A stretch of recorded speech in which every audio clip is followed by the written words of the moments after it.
गलती से किसी ने 1 अप्रैल को मूर्खों के दिन का नाम दे दिया, जबकि 1 अप्रैल मूर्खों का दिन नहीं है। असल में यदि मूर्खों का कोई दिन है, पागलों का कोई दिन है, पढ़े लिखे अज्ञानियों का कोई दिन है, भेड़ चाल में चलने वालों का कोई दिन है, गांधारी की तरह आँखों पर काली पट्टी बांधकर जीवन जीने वालों का कोई दिन है, तो वो है 31 दिसंबर। जी हाँ, 31 दिसंबर। क्यों मना रहे हैं? किस लिए मना रहे हैं? क्यों मनाया जाता है? इसके मनाने से क्या होगा? आज से पहले क्या हुआ? किसी को इन बातों से कोई लेना देना नहीं।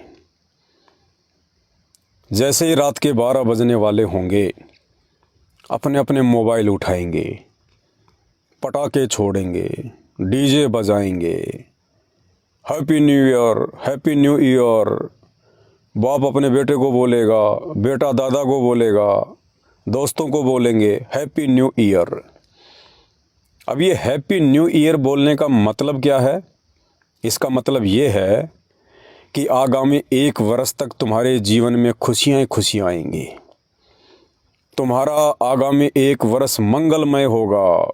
मैं तुम्हें बधाई देता हूँ। ये हैप्पी न्यू ईयर बोलने वाले क्या इस बात की लिखित में गारंटी दे सकते हैं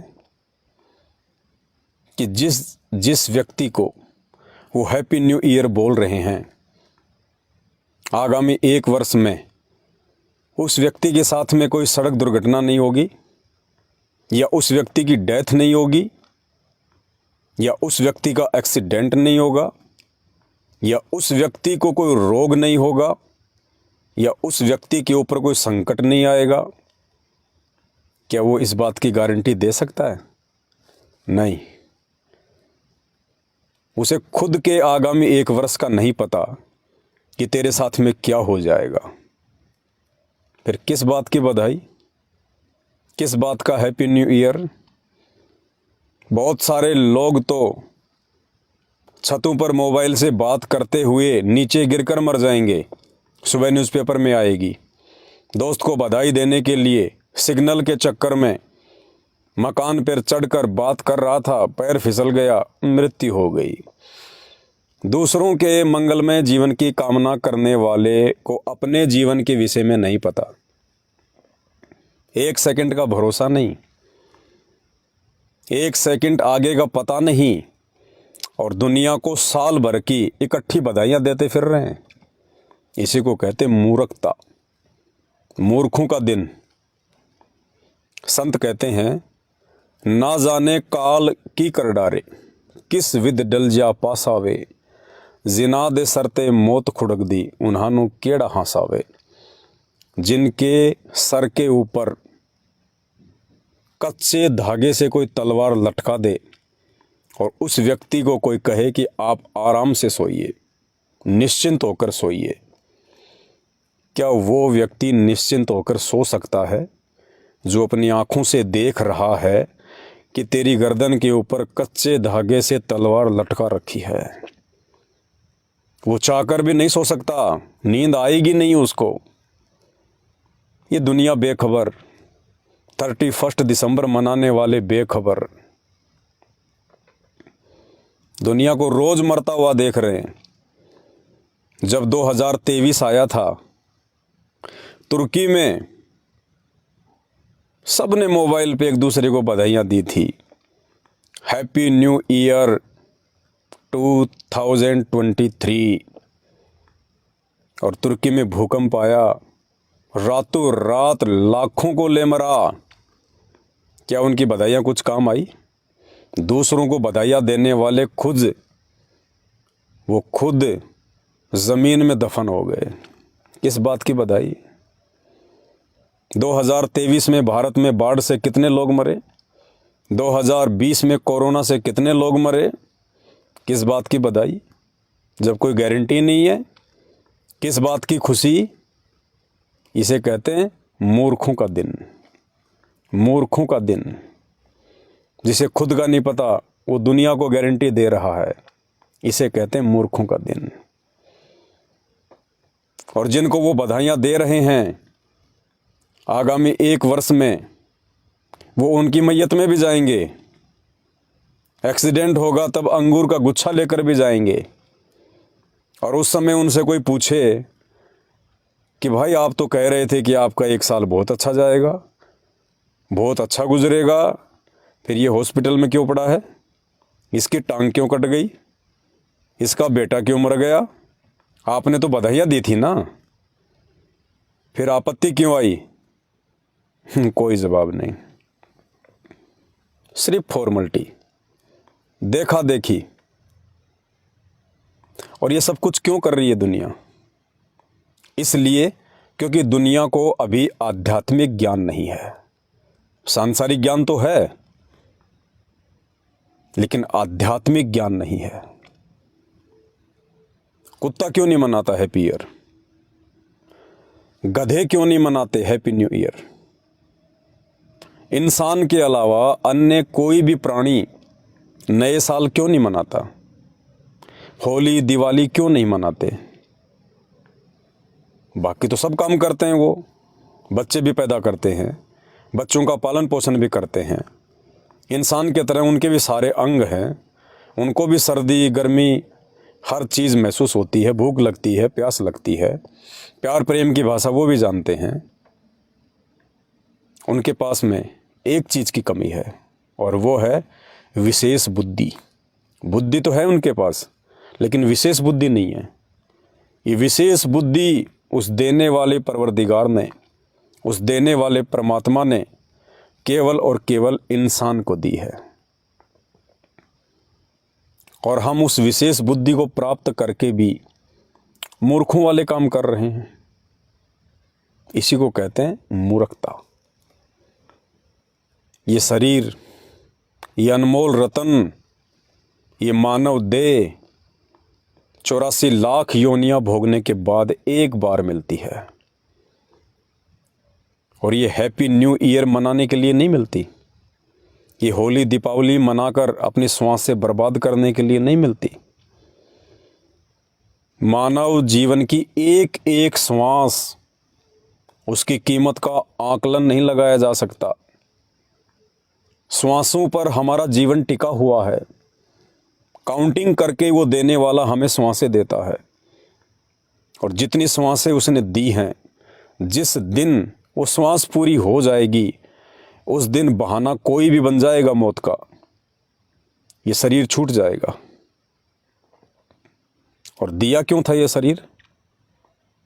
बर्बाद करने के लिए नहीं, ये मूर्खों वाली हरकतें करने के लिए नहीं, सिर्फ और सिर्फ परमात्मा की भक्ति करने के लिए, परमात्मा को पहचान के उसकी भक्ति करने के लिए।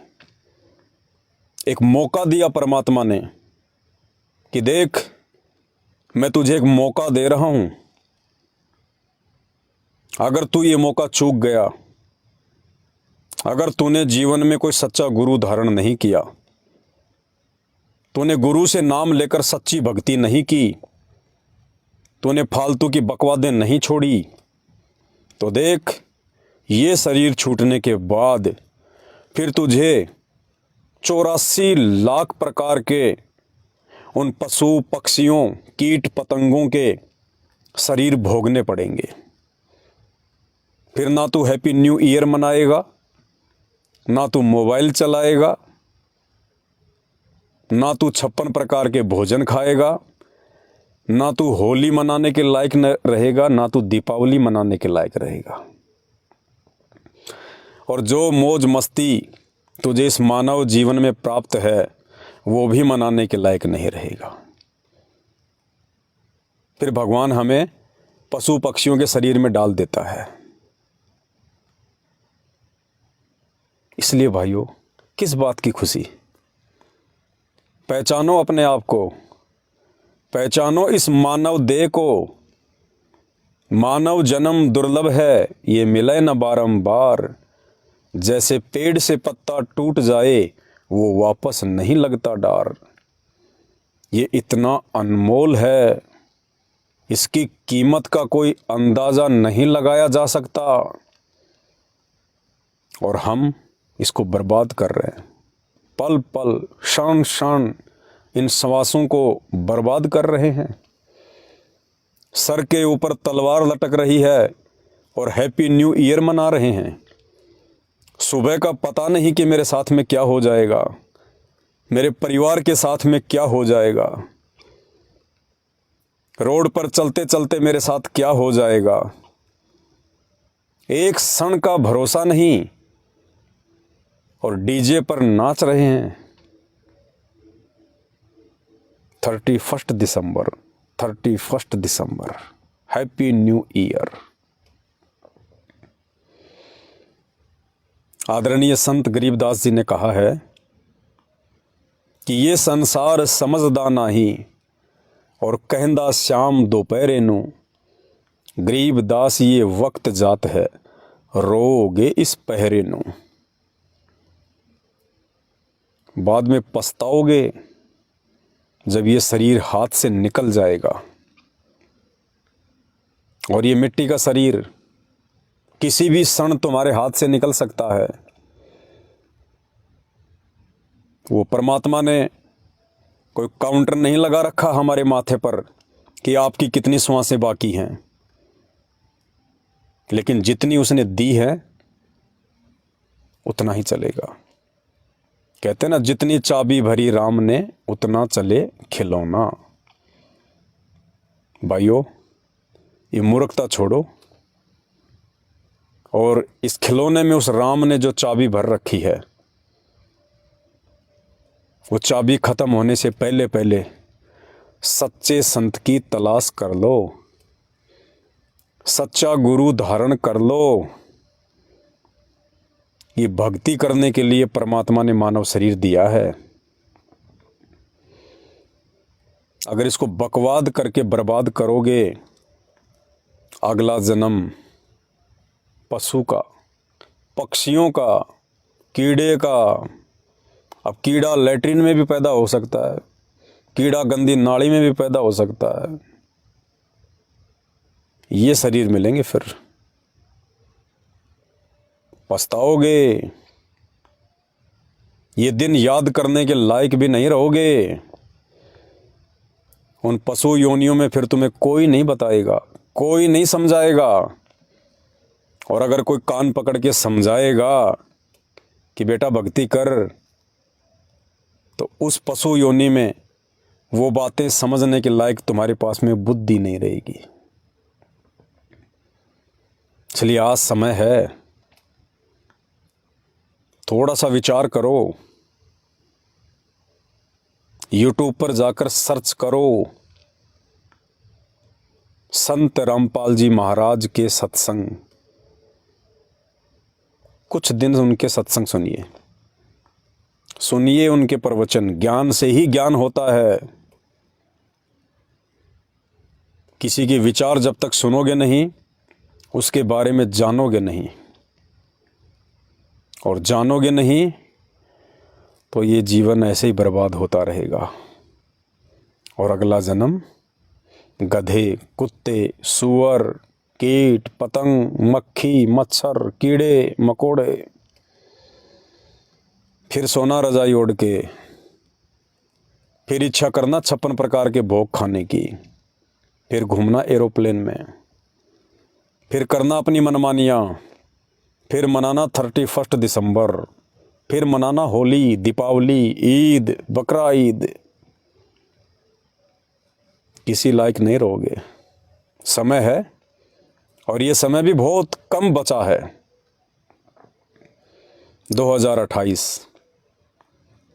2024 से 2028 महाविनाशकारी समय।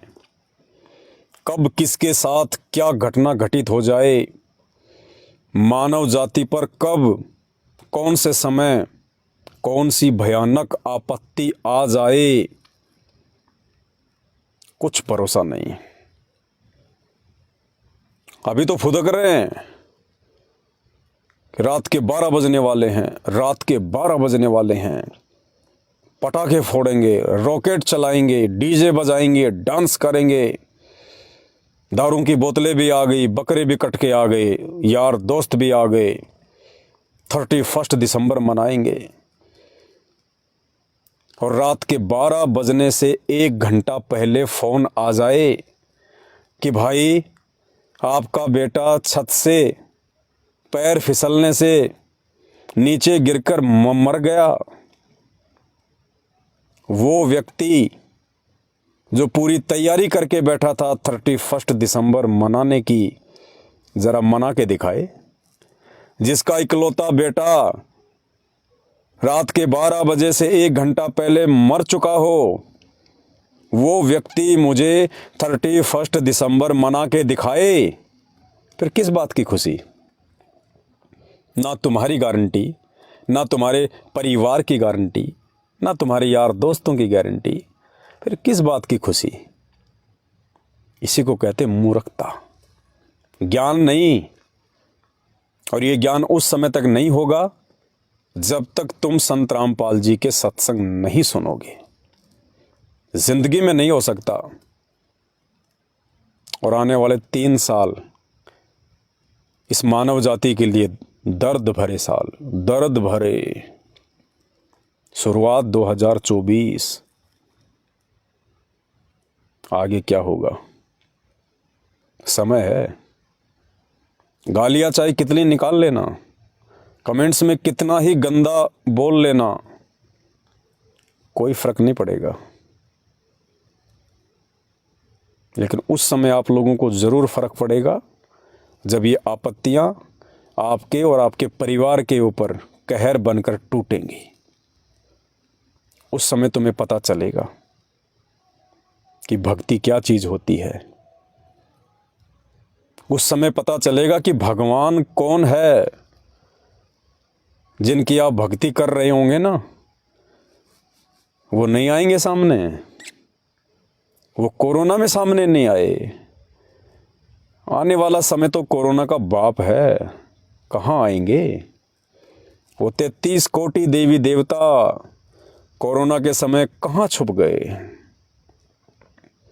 मुसीबत के समय इंसान भगवान का दरवाज़ा खटखटाता है। लेकिन जब कोरोना आया तो मुसलमानों का अल्लाह, सिखों का वाहिगुरु, ईसाइयों का मसीह, हिंदुओं का भगवान, सब ने अपने अपने दरवाजे बंद कर लिए।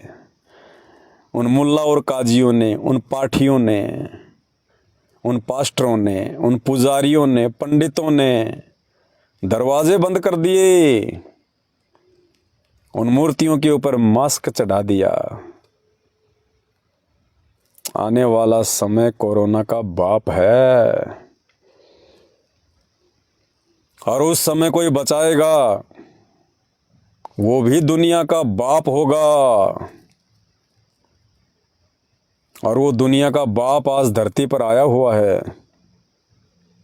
और उस दुनिया के बाप का नाम है संत रामपाल जी भगवान।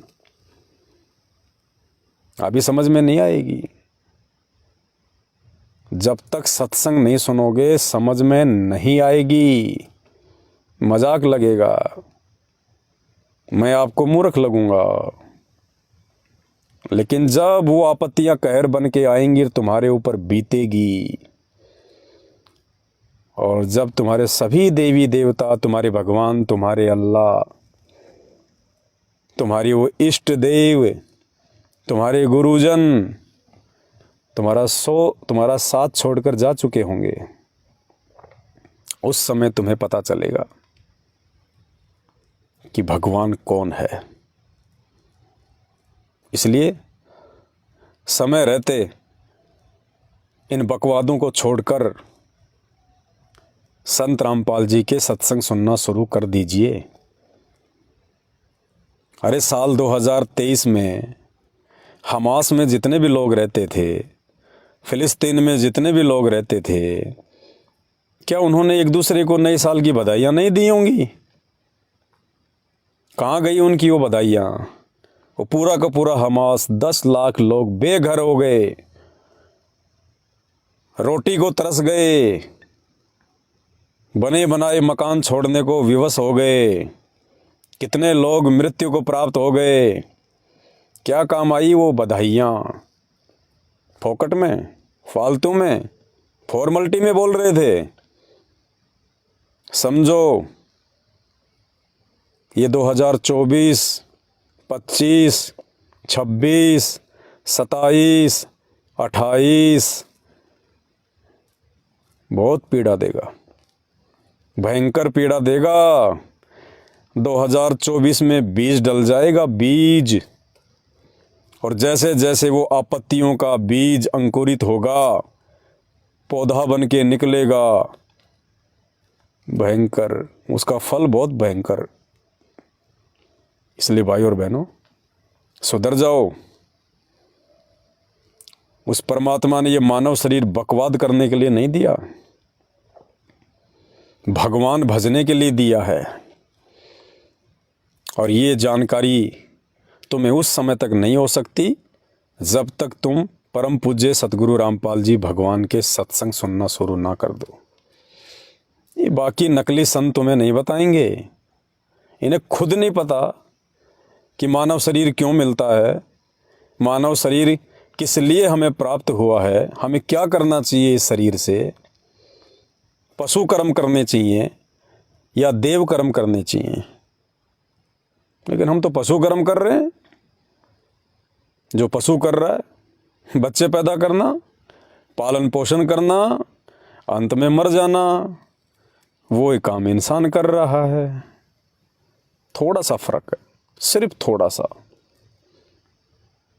पशु पक्षी खुले में सहवास करते हैं, इंसान चार दीवारी में। बस एक दीवार का अंतर। इंसान में और पशु में सिर्फ एक दीवार का अंतर।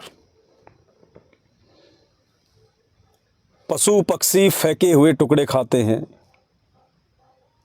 इंसान एक 100-150 रुपए की लोहे की थाली में डाल के खा लेता है। सिर्फ 100 रुपए का अंतर, सिर्फ एक थाली का अंतर जानवर और इंसान में। जानवर नंगा घूमता है, इंसान 200-300 रुपए के कपड़े पहनता है। सिर्फ एक कपड़े का अंतर इंसान और जानवर में। वो जानवर भी अपने बच्चों का पालन पोषण करता है, इंसान भी करता है। जानवर मांग मांग के करता है, घर घर जाके करता है। इंसान छोटा मोटा धंधा कर लेता है, नौकरी कर लेता है। सिर्फ एक नौकरी का अंतर इंसान और जानवर में। अंत में वो जानवर भी मर जाता है और वो इंसान भी मरता है। लेकिन जानवर के और इंसान के मरने में बहुत अंतर है। आजकल जानवर अच्छी मौत मर रहे हैं और इंसान जानवर से बदतर मौत मर रहा है। रोड पर एक्सीडेंट होके मरता है, आंतें बिखर जाती हैं, शरीर की चटनी बन जाती है, बीमारी से तड़प तड़प के मरता है। 3 साल से कैंसर, 4 साल से कैंसर, 5 साल से एड्स, तड़प तड़प के मरता है। हॉस्पिटलों में सड़ सड़ के मरता है, एक्सीडेंट में मरता है, भयंकर पीड़ा भोग कर मरता है। मौत के मामले में इंसान से जानवर आगे हैं, सौभाग्यशाली हैं। क्यों? क्योंकि मानव जन्म प्राप्त करके और भगवान से आपने जो प्रॉमिस किया था, रो रहे थे कि भगवान एक बार मुझे मनुष्य शरीर दे दो, मैं भक्ति करूंगा और कुछ नहीं करूंगा, मुझे सब पता चल गया। और जैसे ही मनुष्य शरीर प्राप्त हुआ, फिर बकवाद शुरू। दारू के ठेके, मुर्गे की टांग, चोरी जारी, भ्रष्टाचारी, दादागिरी, सीना जोरी, काला बाजारी, रिश्वतखोरी, गुंडागर्दी। अगला जन्म कुत्ते का, अगला जन्म गधे का, अगला जन्म सूअर का। फिर करना दादागिरी, फिर करना भ्रष्टाचारी, फिर लेना रिश्वत किसी से, फिर करना गुंडागिर्दी। समझ जाओ, सुधर जाओ भाइयों, समझ जाओ, सुधर जाओ। इन बातों को सीरियस होके परम पूज्य सतगुरु रामपाल जी भगवान के सत्संग सुनना शुरू कर दो। धरती पे कोई बचाने वाला नहीं है दूसरा। जिस कल्कि को तुम भविष्य मालिका में खोज रहे हो, जिस कल्कि को तुम नास्त्रदमस की भविष्यवाणी में खोज रहे हो, जिस कल्कि को तुम बाबा वेंगा की भविष्यवाणियों में खोज रहे हो, वो कल्कि है संत रामपाल जी। भगवान आएगा, सर पर सींग लगाकर नहीं आएगा, नाश से पहले आया। भगवान को उसके विचारों से पहचानना पड़ेगा, सत्संग से पहचानना पड़ेगा। और ये पहचान केवल इस मानव शरीर में हो सकती है। कुत्ते को सत्संग सुनाओगे समझ में नहीं आएगा, गधे को प्रवचन सुनाओगे समझ में नहीं आएगा। ये स्पेशल बॉडी, स्पेशल शरीर परमात्मा ने इतनी भयंकर रचना केवल इस मानव शरीर की है। ये केवल परमात्मा प्राप्ति के लिए मिला है। समझ जाओ, ये 2024 खुशियों का साल नहीं है, ये आपत्तियों का साल है, संकटों का साल है, भूकंपों का साल है, भयंकर पीड़ाओं का साल है। तुम्हारी बधाइयाँ कुछ काम नहीं करेंगी, तुम्हारी शुभकामनाएं कुछ काम नहीं करेंगी। दूसरों की तो छोड़िए, तुम्हारी शुभकामनाएं तुम्हारे खुद की भी काम नहीं आने वाली।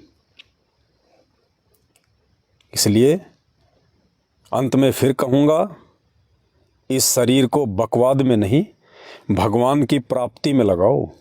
ये श्वासें गिन गिन के मिली है, हिसाब लेगा वो, हिसाब। यूट्यूब, मोबाइल, सर्च संत रामपाल जी महाराज सत्संग, नहीं तो खून के आंसू, खून के आंसू।